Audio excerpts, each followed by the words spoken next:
Good morning to all. Welcome to the TSN school. Today we are going to revise class 9 science chapter number 8. The name of this chapter is motion. First, the definition of motion.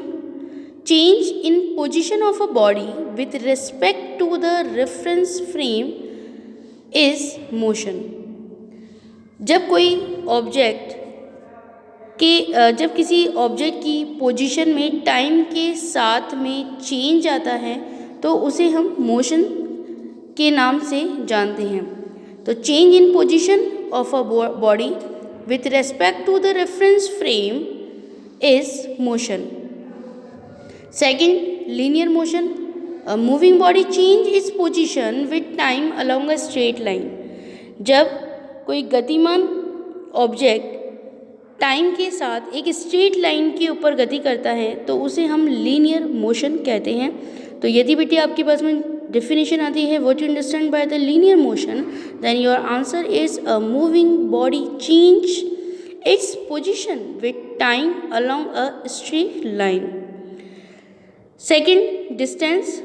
Path length covered by a body between 2 points. Path length covered by a body between 2 points. 2 points के बीच में जब कोई object उस दूरी को cover करता है तो उसे हम डिस्टेंस के नाम से जानते हैं. Displacement. The shortest distance between 2 points. 2 points के बीच में जो शॉर्टेस्ट डिस्टेंस है उसे डिस्प्लेसमेंट के नाम से जाना जाता है, यानी इसे विस्थापन कहते हैं. और जब मैंने आपको ये चैप्टर करवाया था तब बताया था आपको कि ये जो क्वेश्चन है ये बहुत ही इंपॉर्टेंट है. Right the difference in between the distance and the displacement. तो इसके अंदर मैंने आपको जो एक्सप्लेनेशन दिया था वो ये था कि मान लीजिए आप यहाँ पर अपने घर पर हैं और इस जगह के ऊपर स्कूल है आपका, ठीक है. इसके अंदर आप घर से निकले हैं, घर से स्कूल के बीच का जो आपकी दूरी है, जो पाथ आप कवर करेंगे 2 पॉइंट्स ही हो गए. ये आपका फर्स्ट पॉइंट हो गया और ये आपका सेकंड पॉइंट हो गया. तो इसके बीच का ये जो पाथ है इसे हम क्या कहेंगे, इसे हम कहेंगे डिस्टेंस. ओके. अब मान लीजिए कि आप अपने घर से निकलने के बाद में कुछ इस तरीके से यहाँ से इस तरीके से राउंड करते हुए और फिर स्कूल पहुँचे हैं. तो यहाँ से यहाँ के बीच के अंदर जो शॉर्टर डिस्टेंस होगा आपका वो क्या कहलाएगा, डिस्प्लेसमेंट कहलाएगा. ओके. तो ये है हमारे पास में डिस्टेंस एंड द डिस्प्लेसमेंट. और इस क्वेश्चन की आप बहुत अच्छे तरीके से तैयारी कर लें, ये इंपॉर्टेंट है. डिस्टेंस और डिस्प्लेसमेंट में क्या डिफ्रेंसिएशन होते हैं, और ये मैंने आपको जो इंटरनल क्वेश्चन का PDF सेंड किया था उसके अंदर भी इस क्वेश्चन का आंसर दिया है. नेक्स्ट है speed. Speed is a rate of change of position in distance. Distance can be measured by odometer. Speed किसे कहते हैं? Speed is a rate of change of position in distance. Speed rate of change है. जब distance को cover किया जाता है तो rate of change of position जो है उसे स्पीड के नाम से जाना जाता है. और इस distance can be measured by odometer. जो डिस्टेंस है वो ओडोमीटर के थ्रू हम माप सकते हैं. स्पीड का जब फॉर्मूला हमारे पास में है तो वह है total distance covered upon total time. तो ये आगे जाके जितने भी फार्मूलाज आपके पास में आएंगे तो उनकी स्टडी हमें बहुत अच्छे तरीके से करने हैं, क्योंकि जितने भी न्यूमेरिकल्स प्रॉब्लम्स होंगी उसमें ये हमारे लिए बहुत ही ज़्यादा बेनिफिटेबल होगा. इसके अलावा जो चैप्टर के अंदर येलो बॉक्सेस दिए हैं, अंदर की तरफ जितने बॉक्सेस के अंदर क्वेश्चन दिए हैं उनकी भी तैयारी आपको अच्छे तरीके से करनी है. तकरीबन 70% पेपर जो है वो उन्हीं बॉक्सेस के अंदर से कवर किया जाएगा. नेक्स्ट है हमारे पास में velocity. Velocity is a rate of change of displacement. Velocity is a quantity that has both magnitude and direction. Velocity is the rate of change of displacement. तो यहाँ पर देखिए आपके पास में ये भी एक इम्पॉर्टेंट क्वेश्चन पुटअप हो रहा है कि what is the difference in between speed and velocity. तो स्पीड आप फॉर्मूला से ही आप अपना आंसर जो है वो पुटअप कर सकते हैं। स्पीड क्या है? Total distance covered upon total time. और यदि हम बात करें वेलोसिटी की, तो वेलोसिटी में हम लिखेंगे total displacement upon total time. Next है हमारे पास में magnitude of velocity. Magnitude of velocity is equal to magnitude of average speed only when there is no change in direction.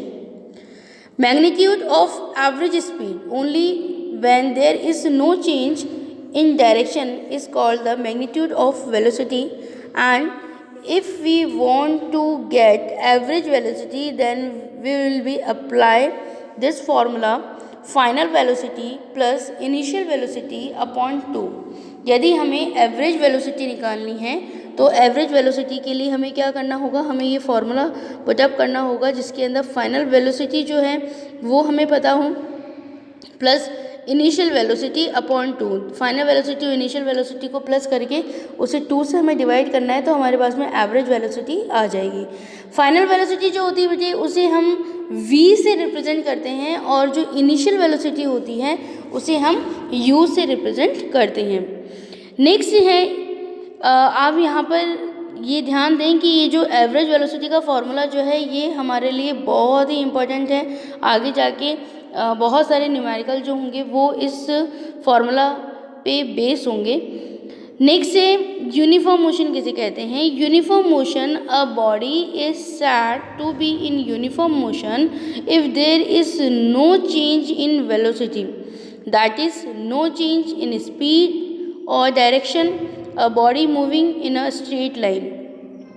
Uniform motion के बारे में आपको डिटेल स्टडी दी गई थी यूनिफॉर्म मोशन और नॉन यूनिफॉर्म मोशन के बारे में, और वहाँ पर हम लोगों ने ये देखा था कि जब जो डिस्टेंस हमने कवर किया है वो और जो टाइम है उसका जो टाइम इंटरवल और डिस्टेंस इंटरवल जब है वो अगर सिमिलर आते हैं, है ना, उनका इंटरवल अगर सिमिलर आता है तो इस तरीके से जब हम ग्राफ प्लॉट करते हैं तो हमें एक स्ट्रेट लाइन मिलती है और उसे हम कहते हैं यूनिफॉर्म मोशन।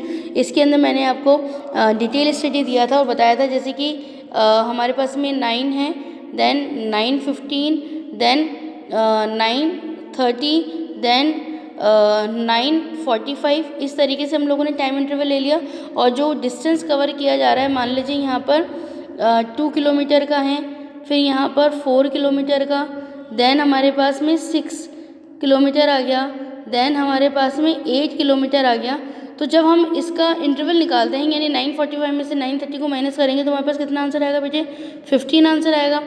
9:30 में से 9:15 को करेंगे तो अगेन हमारे पास 15 मिनट्स आ जाएंगे। 9:15 में से 9 को अगर हम लोग माइनस करते हैं तो अगेन हमारे पास 15 मिनट्स आ जाएगा। जब हम डिस्टेंस की बात करते हैं तो 8 किलोमीटर में से 6 किलोमीटर को यदि हम माइनस करते हैं तो हमारे पास कितना आ जाएगा?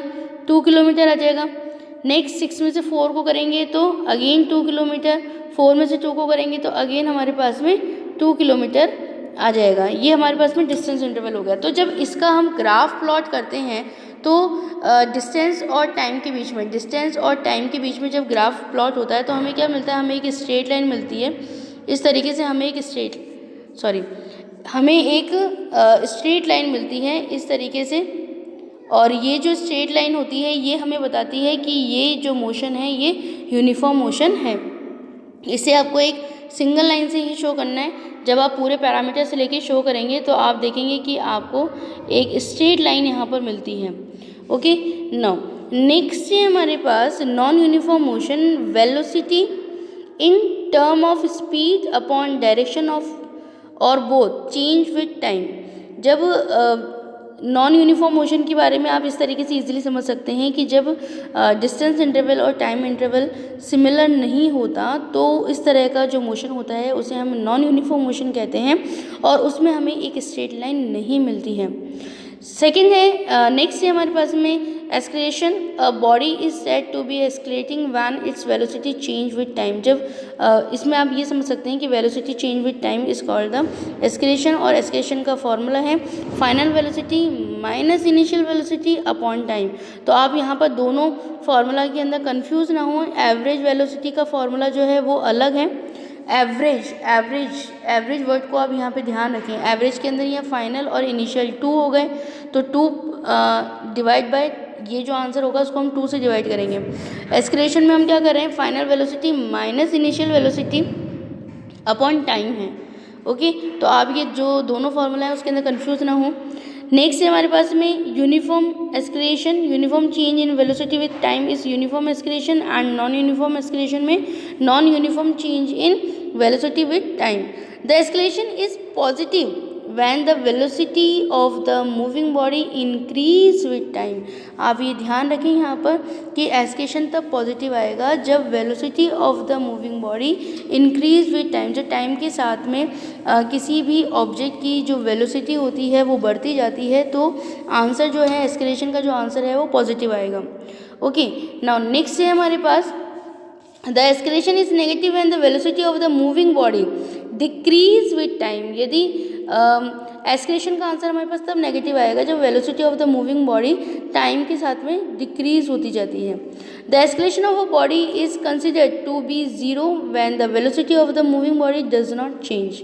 इसके बाद डिस्टेंस टाइम ग्राफ आपके सामने शो किया गया है। तो यहाँ देखिए आप यूनिफॉर्म मोशन में आपको स्ट्रेट मिल रहा है ना, और यहाँ पर नॉन यूनिफॉर्म मोशन के अंदर स्ट्रेट लाइन हमें नहीं मिलती है।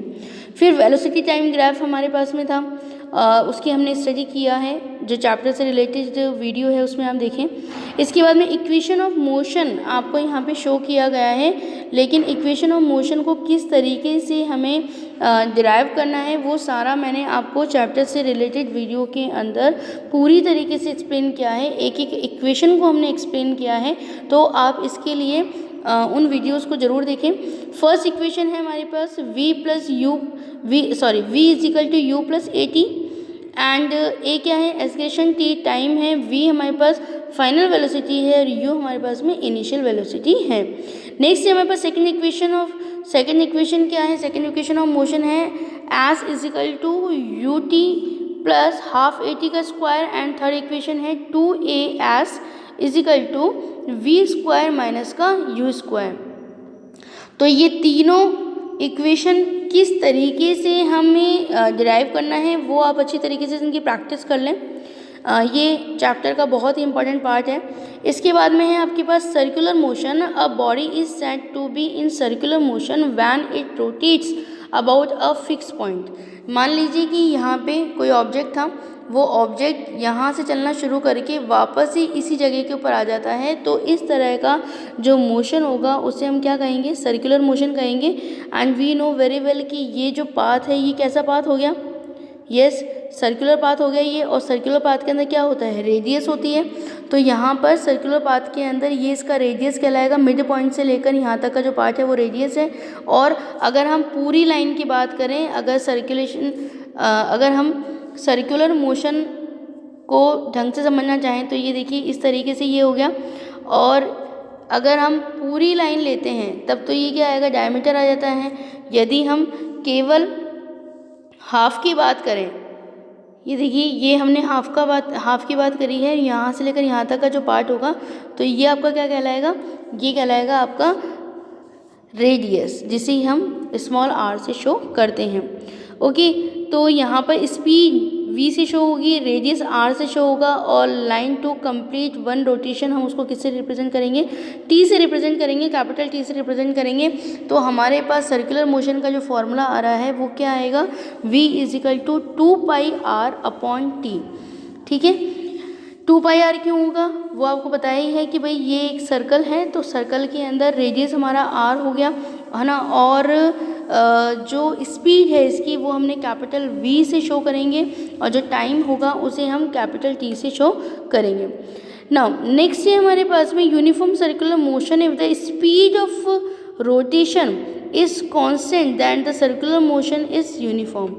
आगे ये बताना चाह रहे हैं कि भाई मान लीजिए हम सर्कुलर मोशन को ही ले रहे हैं, और सर्कुलर मोशन के अंदर जब एक पॉइंट से यहाँ से चलना शुरू करा है, इस जगह से यहाँ से चलना शुरू करा है, तो यदि स्पीड कांस्टेंट है, स्पीड अगर कांस्टेंट है तो इस तरीके का जो मोशन होगा वो क्या कहलाएगा बेटा, वो यूनिफॉर्म सर्कुलर मोशन कहलाएगा।